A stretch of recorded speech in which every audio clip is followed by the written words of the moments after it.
Suresh Domakonda. Hi brother. Hi to everyone, all my brothers, sisters, friends, everyone. Mallareddy Bommireddy, అధికారంలో మీ party ఉంది కదా, ఇవి నిరూపించండి, లేకపోతే తప్పైందని సారీ చెప్పు బోడా అన్న. మల్లారెడ్డి బొమ్మిరెడ్డి బ్రదర్, ఆడ స్పెషల్ ఇన్వెస్టిగేషన్ టీమ్ సిట్ అనేది పెట్టిందే అందుకోసం. తప్పకుండా అది కేసీఆర్ కానీ, కేటీఆర్ కానీ, కవిత కానీ, హరీష్ రావు కానీ ఏమేమి చేసారో నేను ఇంకా ప్రజాముఖంగా ఎన్నో గతంలో కూడా నేను రిక్వెస్ట్ చేసిన, మళ్ళీ రిక్వెస్ట్ చేస్తున్నా. సీఎం గారికి, తెలంగాణ ముఖ్యమంత్రి సీఎం గారు రేవంత్ రెడ్డి గారికి, ఉప ముఖ్యమంత్రి గారు బట్టి గారికి, కాంగ్రెస్ ఉన్న పెద్దలకి 2014 నుంచి 2024 వరకు జరిగిన భూ రిజిస్ట్రేషన్లు అన్నిట్లలో జెన్యూన్ రిజిస్టర్ అనే కాకుండా ఈ కబ్జా రిలేటెడ్ ఏదున్నా, అసైన్మెంట్ ల్యాండ్స్ గుంజుకునే ఉన్నా, మై హోమ్ పేరు మీద రిజిస్టర్ అయి ఉన్నా, ఇంకా థర్డ్ పార్టీ బినామీల పేరు మీద రిజిస్టర్ అయి ఉన్నా, ఇవన్నిటిని తీసి అందులో డబుల్ చెక్ చేసుకొని అన్ని ఇరుపక్షాల పార్టీలతో మాట్లాడి ఇందులో ఏమేమి గతంలో ప్రభుత్వ భూములు ఉండే ఇలా అవి ప్రభుత్వ భూముల నుంచి భూ రికార్డులు మాయం చేసి అది ఎవరికి చెందినవి, కొత్త పాస్బుక్లు ఎందుకు ఇచ్చిండ్రు, ఇందులో జరిగిన అవకతవకలు అన్నిటినీ 2014 నుంచి ఈ 2024 వరకు అందులో ఈ ఫేక్ రిజిస్ట్రేషన్ సంబంధించిన కబ్జాకు సంబంధించిన అన్ని ఆ చెరువులు కావచ్చు, శిఖం భూమి కావచ్చు, ఇంకోటి కావచ్చు. ఎందుకంటే దిస్ ఈజ్ ద లక్షల కోట్లు అవుతుంది దీని వాల్యూ.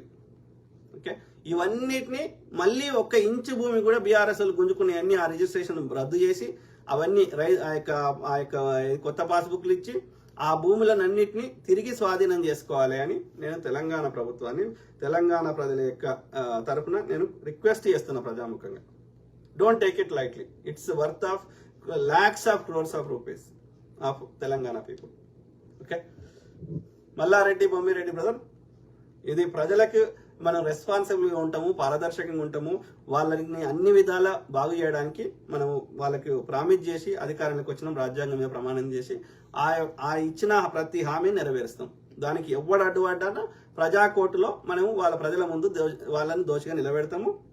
ఆ యొక్క సరిదిద్దే ఆ కరెక్షన్ కావాల్సిన ఆ యొక్క వాటిని వాళ్ళు చేసిన దుర్మార్గాలను సరిదిద్దడానికి శత విధాల ప్రయత్నం చేస్తాం తెలంగాణ ప్రజలందరి ఆమోదయోగ్యంతో. ఓకే, ఎవడో నీ ఒక్కని బాగు కోసం జాతికి ద్రోహం చేస్తా అంటే ఎవ్వరిని వదిలిపెట్టేది లేదు. సింపుల్. తప్పకుండా brother Mallareddy Bommireddy brother, we don't ఏమంటారు వెనకడికి వేసేది, మాకేమీ స్వార్థం కావాలి, మాకేదో ఆడు దోసుకున్న దానికి 4 పైసలు కావాలని ఆశ లేదు. ఓకే, చచ్చిపోయేటప్పుడు నేను ఏమీ తీసుకోవాలి. కాబట్టి ఈ సొమ్ము అందరికీ చెందాలి, అంతే. Simple, let's make it simple. Rajesh Mamidipalli, KCR కుటుంబం దోచుకున్న డబ్బులు కానీ, భూములు కానీ తిరిగి తీసుకువచ్చే అవకాశాలు ఉన్నాయా లేదా చెప్పండి బ్రదర్. చేద్దాం బ్రదర్, మనం శత విధాల మనం ఇప్పుడు నేను ముఖ్యమంత్రి స్థాయిలోనూ ఇంకో స్థాయిలో ఉంటే మనం మాట్లాడు కాదు చేసుడు ఉంటుంది. మనం ఆ స్థాయిలో లేవు కాబట్టి చేసే అవకాశం ఉన్న వాళ్ళకి మనం రిక్వెస్ట్ చేస్తున్నాం, ప్రెజర్ పెడుతున్నాం. తప్పకుండా వాళ్ళు ఆ దిశగా చేస్తారని నాకు ఆశ ఉంది. కాంగ్రెస్ వెయిట్ చేద్దాం, మనం కన్సిస్టెంట్గా రిక్వెస్ట్ చేద్దాం. తప్పకుండా రేవంత్ రెడ్డి గారు సరైన నిర్ణయం తీసుకొని ఆ విధంగా చేస్తారని నేను ఆశపడుతున్నా. గొల్లపల్లి అవినాష్ గౌడ్, సూపర్ అన్న, thank you to everyone. Okay, so Naveed Pasha, అన్ని దేశాల్లో గబ్బుగాళ్ళు ఉన్నారు కానీ మనం ఫారిన్ మీద రుద్ది మనం సాఫ్ ఉన్నాము అనుకుంటారు అంతే. Correct brother. మంచి చెడు అంతటా ఉన్నారు కానీ రిలేటివ్లీ వేరే దేశాలు, ముఖ్యంగా వెస్టర్న్ కంట్రీస్, పాశ్చాత్య దేశాల్లో మనకు ఒక భావన ఉంటుంది. ఎవరో వాళ్ళు కంఫర్ట్ కోసం బట్టలు చిన్నగా వేసుకుంటారు సిచ్యువేషన్ బట్టి. ఎండాకాలం వస్తే ఒక రకంగా వేసుకుంటారు, చలికాలం వస్తే ఒక రకంగా వేసుకుంటారు. వాళ్ళు నిజంగా కంఫర్ట్ కోసం వేసుకుంటారు. ఎవరో యూత్, ఈ టీనేజ్ వాళ్ళు ఎవరో ఒక 5-10% ఉండొచ్చు అట్లా మీరు ఈ ఇల్లు చూపెట్టేది. కానీ మనల్ని ఎట్లా క్రియేట్ చేస్తారంటే ఇక తెల్లతోలు ఉన్న వాళ్ళందరూ అందరితో వాడుకుంటారు, వాళ్ళు అందరి దగ్గర బట్టలు ఇప్పుతారు. ఈ భావం చాలా ఒక ఫాల్స్ నరేటివ్ క్రియేట్ చేస్తారు. కానీ ప్రాక్టికల్ ఇక్కడ 2001 నుంచి నేను అమెరికాలో ఉంటున్నా. అంటే ఎన్ని ఏళ్ళు అయిపోయింది? 24 ఏళ్ళు అయింది కదా. సో అంటే 24 ఏళ్ళలో అన్ని రకాల మనుషులను చూసి ఉంటాం కదా ఇక్కడ అమెరికాలో కూడా. సో నేను చూసిన కాడికి మన దగ్గరనే చెత్త ఎక్కువ ఉన్నది మన దేశంలోనే. కానీ మన దగ్గర కనిపించే ముఖం వేరున్నది, బిహైండ్ ద సీన్స్ మన తల్లిదండ్రులు ఒక ముందు జనరేషన్ ఇంత గలీజ్గా లేదు. మన పేరెంట్స్ జనరేషన్ ఒక 20 years నుంచి డ్రాస్టిక్ గా ఈ యొక్క మానవ విలువలు పూర్తిగా పడిపోయినాయి. చూపెట్టే బొమ్మ అడ్డదారిలో కావాలి, బిగ్ అమౌంట్ అడ్డదారిలో కావాలి. సో కాబట్టి చూపెట్టే బొమ్మ వేరుంది, అసలు బొమ్మ వేరుంది. లాస్ట్కి ఈ మధ్యకాలంలో చూస్తున్నాం. గతంలో ఒక హైదరాబాదు, ఈ యొక్క ఇది దిల్ష్ నగర్, ఈ కొత్తపేట, ఈ ఇడిదిక్కో లేకపోతే ఆ కూకట్పల్లి, కేపీహెచ్బి ఇటు సైడ్ కొంత చెత్త ఎక్కువ ఉండే. కానీ ఇప్పుడు డిస్ట్రిక్ట్లలో కూడా పోతుంది ఈ చెత్త. కల్చర్నే నాశనం చేస్తున్నారు. కరీంనగర్కి, వరంగల్కి, ఇంకో దగ్గర రిమోట్ ఏరియా ఖమ్మంకి, ఇంకో రిమోట్ ఏరియా నల్గొండకి, మహబూబ్ నగర్కి, ఈ రిమోట్ ఏరియాలో కూడా డిస్ట్రిక్ట్ హెడ్ క్వార్టర్స్లో కూడా ఈ చెత్త బాగా ఎక్కువైపోయింది.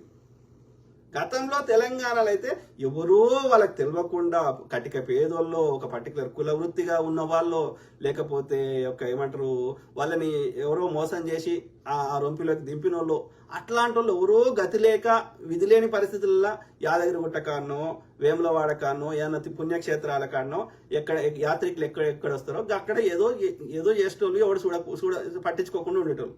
ఇలా పరిస్థితి లేదే.